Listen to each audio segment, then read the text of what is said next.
Books येतं. याच्यामध्ये 3 बुकचा set आहे. जसं अल्फाबेट आहे, एक हिंदी वर्णमाला आहे आणि एक ड्रॉइंग बुक आहे. असे 3 बुक्स आहे. याच्यामध्ये आहे काय काय बघा. अल्फाबेटमध्ये कॅपिटल लेटर्स येतं. त्याला कुठल्याही स्केच पेननं लिहायचं. तर स्ट्रोक दिलेले येतं, कसं लिहायचं त्याला प्रॅक्टिस करू शकतात मुलं. ABCD असे लिहायचे. जेव्हा पाहिजे तेव्हा ओल्या फडक्यानं असं क्लीन करायचं याला. याच्यामध्ये कॅपिटल लेटर आलं, हे स्मॉल लेटर आलं, त्याच्यानंतर इथं नंबर्स येतं 1 ते 50 पर्यंत. मागं चित्र वगैरे काढू शकता. दुसरं वही आहे हिंदी वर्णमाला. त्याच्यामध्ये अ से अनार, अ आ इ असं लिहू शकता. इथं लिहिणं झालं, ओल्या कपड्यानं पुसून टाका.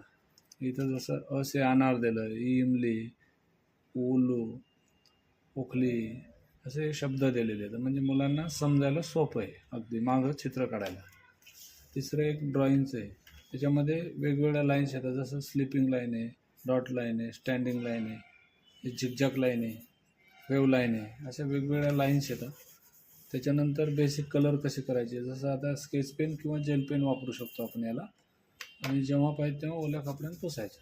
हे कलर येतं. कलर बेसिक कलर कुठले, सेकंडरी कुठले, कलर कसे करायचे. डॉटला डॉट जोडून आपण चित्र काढतो, असे वेगवेगळे चित्र काढायचे. जेव्हा पाहिजे तेव्हा ओल्या फडक्यानं पुसायचं. इथं मोठं चित्र करायला आहे, हे रंग भरायचं कोंबड्याला, गाडीला, याला. असा 3 बुकचा सेट आहे नर्सरीसाठी.